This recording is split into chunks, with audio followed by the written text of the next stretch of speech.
제28장.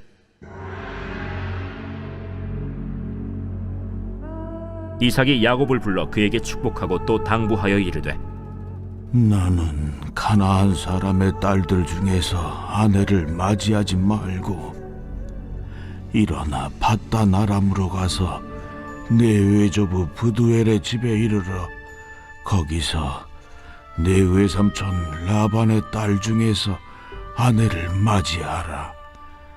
전능하신 하나님이 내게 복을 주시어 네가 생육하고 번성하게 하여 네가 여러 족속을 이루게 하시고 아브라함에게 허락하신 복을 내게 주시되 너와 함께 내 자손에게도 주사 하나님이 아브라함에게 주신 땅 곧 네가 거류하는 땅을 네가 차지하게 하시기를 원하노라. 이에 이삭이 야곱을 보내매 그가 밧단 아람으로 가서 라반에게 이르렀으니 라반은 아람 사람 브두엘의 아들이요 야곱과 에서의 어머니 리브가의 오라비더라.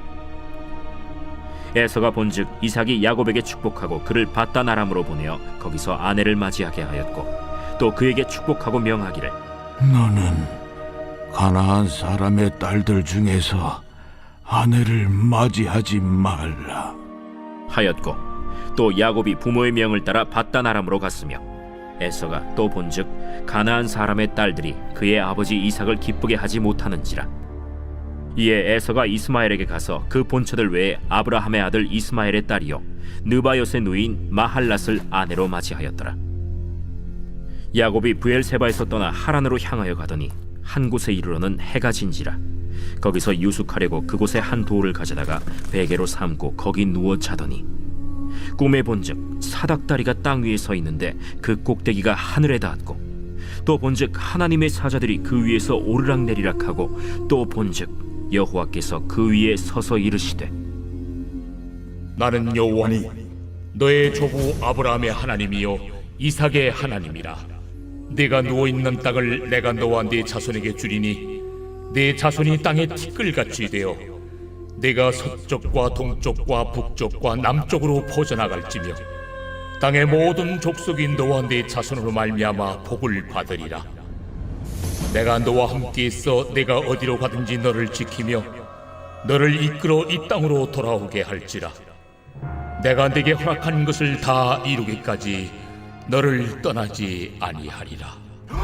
야곱이 잠이 깨어 이르되, 여호와께서 과연 여기 계시거늘 내가 알지 못하였도다. 이에 두려워하여 이르되, 두렵도다. 이것은 다름 아닌 하나님의 집이요 이는 하늘의 문이로다. 야곱이 아침에 일찍이 일어나 베개로 삼았던 돌을 가져다가 기둥으로 세우고 그 위에 기름을 붓고 그곳 이름을 베델이라 하였더라. 이 성의 옛 이름은 루스더라. 야곱이 서원하여 이르되, 하나님이 나와 함께 계셔서 내가 가는 이 길에서 나를 지키시고 먹을 떡과 입을 옷을 주시어 내가 평안히 아버지 집으로 돌아가게 하시오면 여호와께서 나의 하나님이 되실 것이요 내가 기둥으로 세운 이 돌이 하나님의 집이 될 것이요 하나님께서 내게 주신 모든 것에서 10분의 1을 내가 반드시 하나님께 드리겠나이다.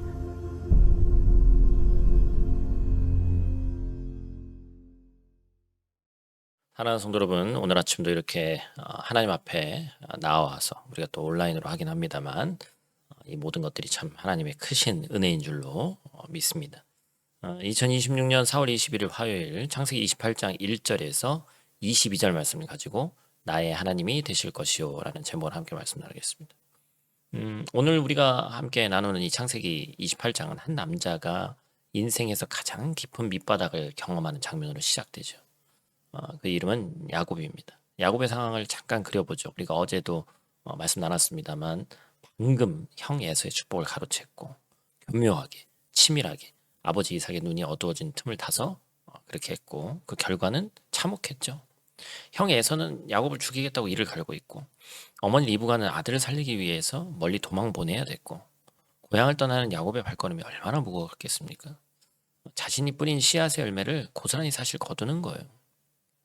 아무도 없는 광야길을 혼자 걸어가는 이 청년의 등이 눈에 선합니다. 먹을 것도 함께할 사람도 심지어 머리 누일 베개조차 없는 그 밤, 그는 돌 하나를 베개 삼아서 맨 땅에 몸을 누이죠. 내가 잘못한 것이 분명한데 그렇다고 되돌릴 수도 없고 앞은 뭐 계획되는 게 아무것도 없고 정말 아무것도 없는 것 같은 그 밤을 야곱이 바로 그 자리에 있었습니다. 인생의 가장 어두운 밤, 가장 외로운 길 위에서 바로 그때 하나님이 찾아오셨죠. 그래서 오늘 말씀은 그 놀라운 하나님에 관한 이야기입니다. 오늘 본 말씀 가지고 우리가 첫 번째로 우리가 함께 기억할 것은 언약의 하나님입니다. 15절 말씀. 내가 너와 함께 있어 내가 어디로 가든지 너를 지키며 너를 이끌어 이 땅으로 돌아오게 할지라. 내가 내게 허락한 것을 다 이루기까지 너를 떠나지 아니하리라. 아멘. 여기서 한번 우리가 눈여겨봐야 될 이 단어가 있는데 이 떠나지 아니하리라에 쓰인 이 히브리어 동사는 아자브라고 합니다.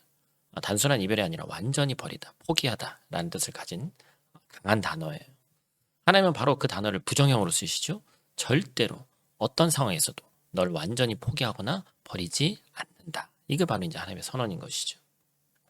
더 놀라운 것은 이 언약의 내용입니다.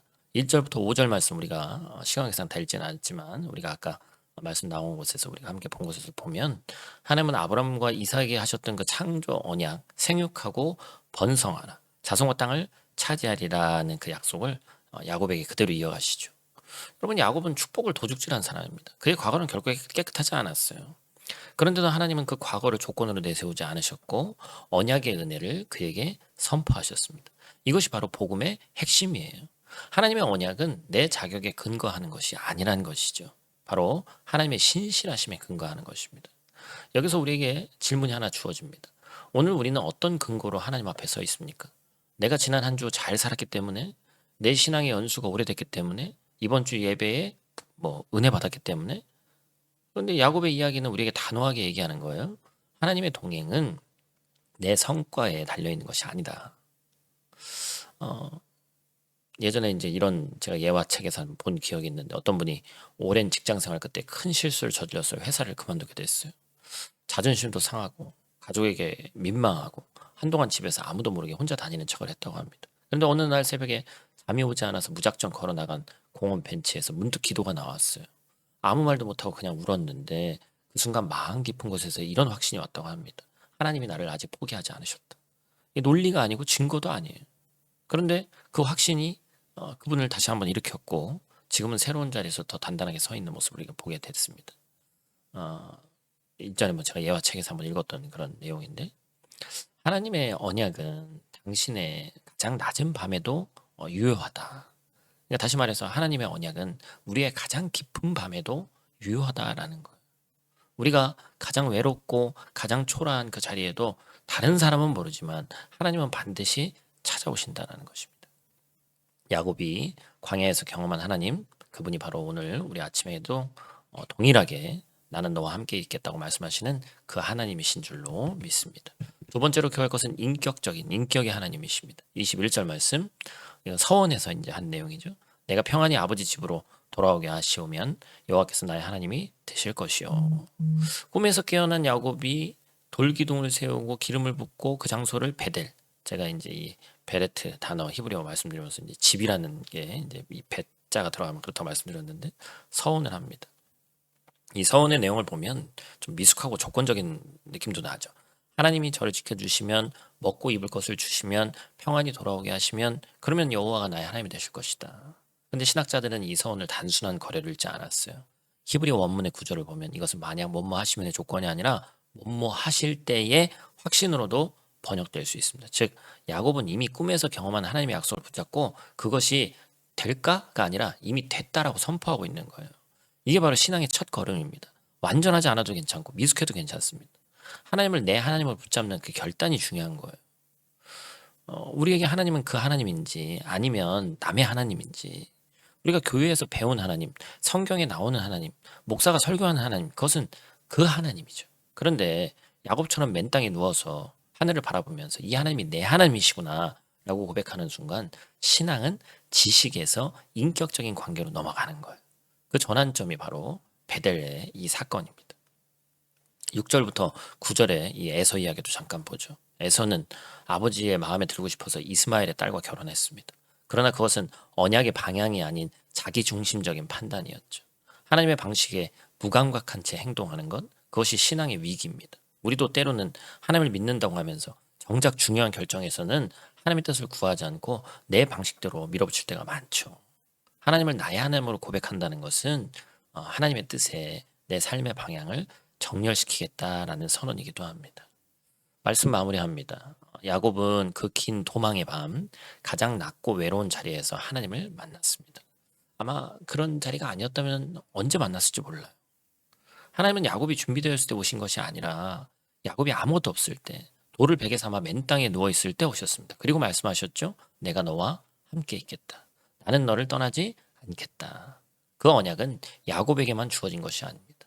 오늘 이 아침 이 말씀 앞에선 우리 모두에게도 동일하게 주어지는 언약입니다. 혹시 지금 우리 인생에 광야 같은 구간을 지나고 있습니까? 혹시 지금 돌을 베개 삼아 누운 것처럼 고단한 하루를 보내고 있습니까? 바로 그 자리가 하나님 만나는 하나님의 집 베델이 될 수 있습니다. 하나님의 집은 웅장한 건물이 아닙니다. 하나님이 임재하시는 그 자리가 곧 베델인 거예요. 오늘 야곱처럼 이 고백을 우리 입술로 선포하셔서 여호와는 나의 하나님이십니다. 이 고백이 단순한 종교적 언어가 아니라 내 삶의 방향을 결정하는 인격적 선언이 되기를 간절히 축복합니다. 오늘 말씀 가지고 우리가 함께 실천하기를 원하는 것은 하루 한 가지 결정을 할 때 오늘 하나님께 한번 직접적으로 여쭤보자. 크든 작든 오늘 하루 내려야 될 결정 하나를 평소처럼 바로 처리하지 말고 우리가 잠깐 멈춰서서 하나님 이 일을 어떻게 할까요? 라고 묻고 나서 한번 결정해 보시길 바라요.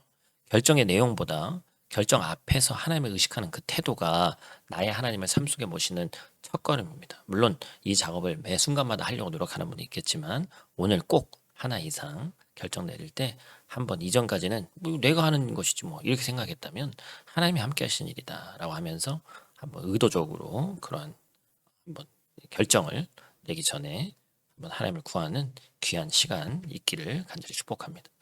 우리 다 같이 있는 자리에서 함께 기도하고 마치도록 하겠습니다. 사랑과 신실하심이 영원하신 우리 아버지 하나님, 오늘 아침 이 말씀 앞에 나온 모든 성도들을 주님의 이름으로 축복합니다. 야곱이 광야의 밤에 주님을 만났듯이 오늘 이 시간 우리도 말씀을 통해 살아계신 하나님을 인격적으로 만나게 하시니 감사를 드립니다.